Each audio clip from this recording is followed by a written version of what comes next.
we have the new Druid Paragon called the Root of All Nature. We'll cover what it does, how it changes with each degree, how strong it is against the new Boss Diamondback and reworked Lych, and how far it can get in free play. And at the end, we'll decide how strong it is. To start, its main attack is a jet of electrified thorns that ricochet from bloon to bloon, and the longer it attacks, the faster its attack speed gets, similar to the Druid of Wrath. Additionally, it fills the track with incredibly powerful vines and plants storm trees. These trees launch tornadoes at the bloons that damage them and push them back along the track. These do time out, so the Druidagon can only maintain so many.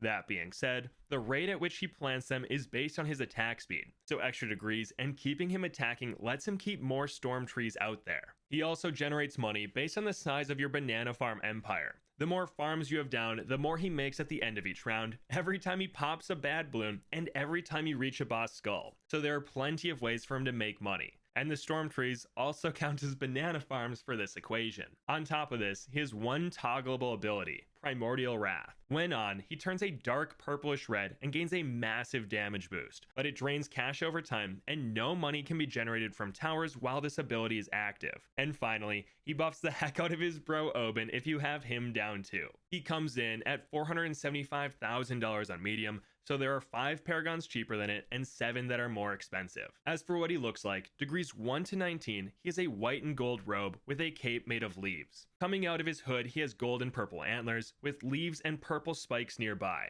Degrees 20 through 39, his antlers grow larger. He gets purple spikes on his cape and the front of his robe, and his undershirt changes from brown to green. Degrees 40 to 59, his antlers, thorns, and leaves grow much larger. Degrees 60 through 79, the leaves on his cape get thicker, and they now extend down his sleeves all the way to his wrists. And degrees 80 through 100, his antlers grow a ton. The leaves turn from green to blue, his spikes turn white, and his undershirt purple. As for the Wrathful state, I couldn't really tell a difference between degrees, but he doesn't sit still like the other paragons. Even if he's not attacking, he turns all the time to plant trees, so it was hard to compare them. Next, we have the new Boss Diamondback, and we'll be using the Root of All Nature as our main paragon against him. He challenged us on Monkey Meadow, and it was a bit of a learning curve. He spawns diamond bloons every skull, and they take 100 hits to break open, no matter the damage, and they munch through pierce. So I had to combine 2 glaive ricochets and a bloon liquefier to make sure they wouldn't leak, but I wasn't sure what to pop the actual boss with.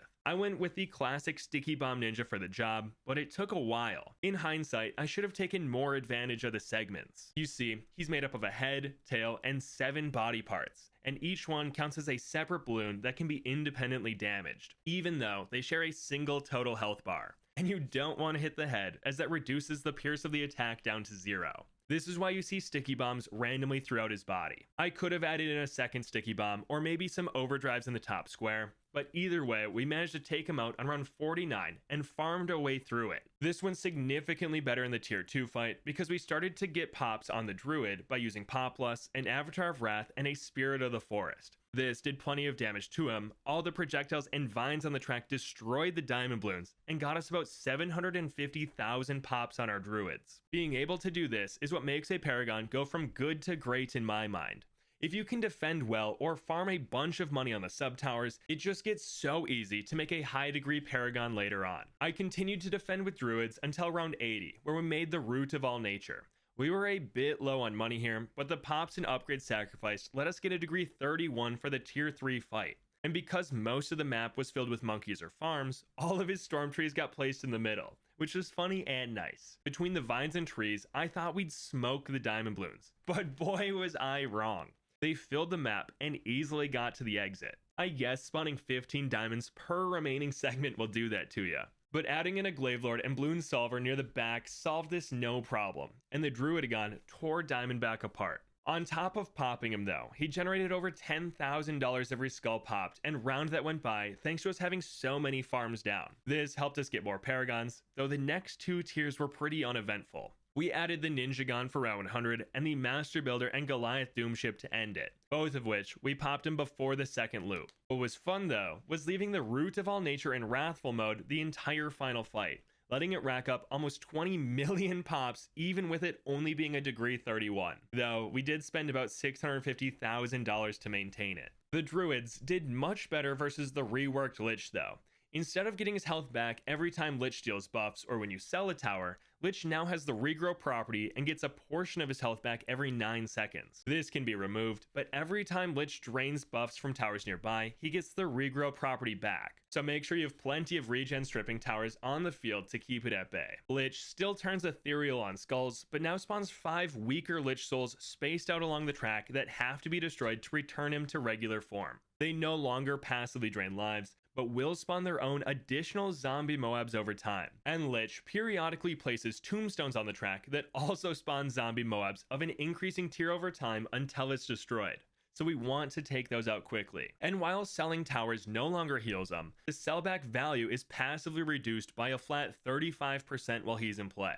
Because of these changes, I really prioritized druids with Heart Evoke as I wanted that regrow property gone. This was a cheap way to keep him from healing in the first fight, and we did most of our damage with a Blazing Sun. The one thing I wasn't expecting was there are no more chained Moabs that we used to face. Now we take on zombie blimps that look like the Prince of Darknesses and aren't nearly as difficult to take out, though they come in much larger numbers, so things like a Sticky Bomb, Moab Shove, or Assassin might not be as effective anymore. This built nicely into the tier 2 fight as we made a Spirit of the Forest and Avatar of Wrath in the middle of the map. Not only did this deal plenty of damage, but the regrow property was instantly removed, so he never really healed. With 2 tier 5 druids and 5 Poplas, we easily took out the Lich Souls, and the Tombstone and Zombie Blimps didn't really play a factor in the fight. And on round 80, we just added an APM to up the damage, but kept the druids to farm pops and stop him from regenerating. This was honestly a super nice counter that made Lich much easier to take out. I love it when a new monkey gets introduced with something he performs well against, like when they added the Mortar Monkey and Moon Landing in the same update. To round out our defenses, I got a few Jungle's Bounties to generate cash for extra degrees after we were done placing farms. This didn't add too much, but it's better than nothing, and we built the Paragon for the tier 4 fight, this time making him a degree 67.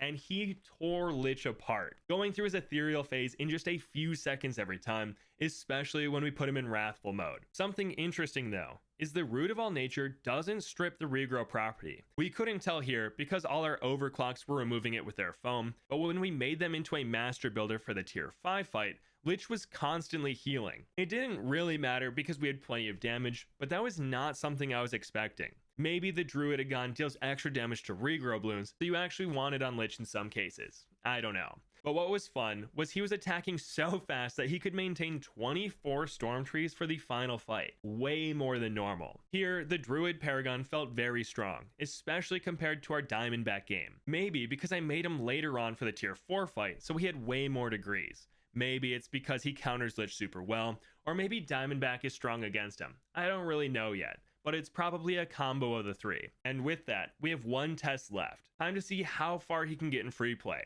A test we've done with every Paragon on Cubism. This guy was super easy to get to degree 100. Not only can we defend with his pop lusted tier 5s, but getting down an army of Jungle's Bounties adds hundreds of thousands of pops per round with the cash generated. Here, we were making about 50k a round from druids, netting about 200,000 extra pops towards the Paragon, letting us make a maxed out Root of All Nature on round 116. I was going to sell everything else like I normally do, but I realized we'll probably need millions of dollars to maintain his wrathful state later on. So I actually placed BRFs everywhere, which doubled as placeholders to force the Storm Trees to better locations near the middle and end of the track. A win-win. This was a dominant performance. Not even DDTs could really enter the screen. The second they got to the first Storm Tree, they would just get blown back to the entrance until they were eventually popped. And bads weren't much better. I mean, even the fortified one on round 140 broke open before the first turn, the DDTs died instantly, and the ZMGs broke on their way back to the entrance. Nothing was making it far.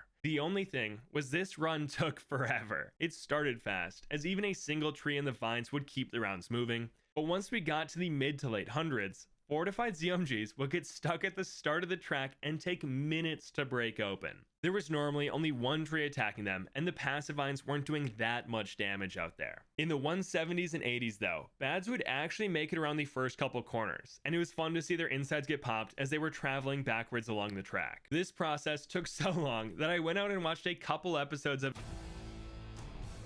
but all good things have to come to an end, and eventually a fortified bad got through. That's right. It was round 200. The first fortified bed that we've seen since round 140 made it to the exit. It was on the final stage before breaking open, completely covered in bandages, so I knew it was close. And there's one obvious thing we could do to crank up the damage. On the second try, we put the Root of All Nature into its wrathful state once the first fortified bad gun in its range, and he broke it open just a few seconds later. The increase in damage was actually insane, and that's when I knew we'd be here for a while. Unfortunately, I can't just leave him in this state as we'd run out of money in a couple rounds, so it's time to manage him, breaking open bads in his wrathful state and turning him back to normal when there are no threats on screen. This made the end of the rounds last forever, which would have been great for getting abilities off cooldown or maybe generating money, but neither of those play a role in this run. So we were just taking our time. I was on the lookout. If a fortified bad came on screen, I switched him to the wrathful state.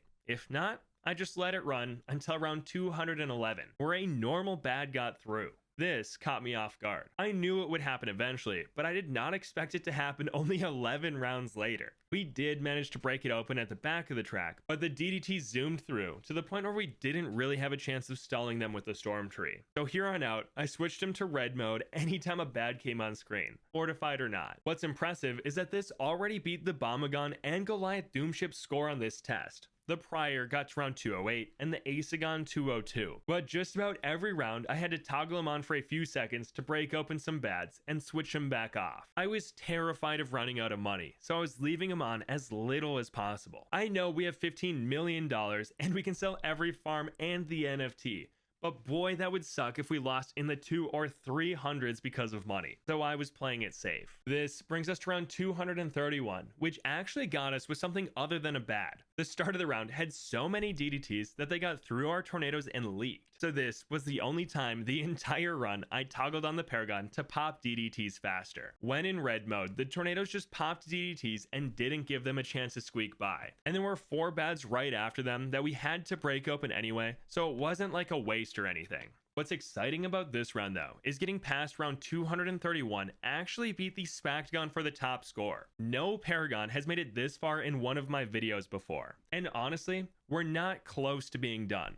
The only things that were scary were fortified bads, but we could break them open no problem. Sure, every round they got further and further, and we had to leave on his wrathful state longer and longer, but even on round 240, we broke open the fortified bad as it was going to the right side of the map. This still leaves a whole other path to pop it, but we know the balloons get stronger and faster with every round, and our money was starting to dwindle. In the 230s, we had over $14 million, and by round 250, we were down to $10.5 million. Not only are we spending $10,000 every tick that this guy is on, but we also can't generate money while he's in that state. So our farms are kind of doing nothing at this point since he's in the wrathful mode most of the time the balloons are spawning, and he isn't making much money either. He normally generates some every time he breaks open a bad, but we haven't been able to take advantage of that in like 40 rounds. So my fears of running out of money are actually coming true. At this point, we had spent over $10 million on the Druid, technically making him the most expensive Paragon we've ever run, easily putting the Goliath Doomship and Spactagon to shame. Those were more front-loaded, but the amount of money we've spent on the Druid is actually kind of crazy. But every run has to come to an end, and on round 254, a fortified bad got through. Even after a couple retries, testing him on strong and leaving him on wrathful the second the round started, we just couldn't pop this guy. But there were some fun things. He was attacking so fast, we were maintaining 57 farms on the map, and he got to a whopping 1.15 billion damage. Kind of a crazy number. And he beat the next best Paragon by 23 rounds. Overall, the Root of All Nature seems very strong. Its price tag is a bit deceiving, and you'll definitely be spending more on it than its base cost, but it generates a decent amount of money. In my Diamondback game, he made $541,000 on his own, which is about how much we spent to make him. It's super easy to defend with an Avatar of Wrath and or Spirit of the Forest to grind pops, especially in boss events. And if you have the money, his Wrathful State brings an absurd amount of damage to the table. Definitely a strong addition to our group of Paragons.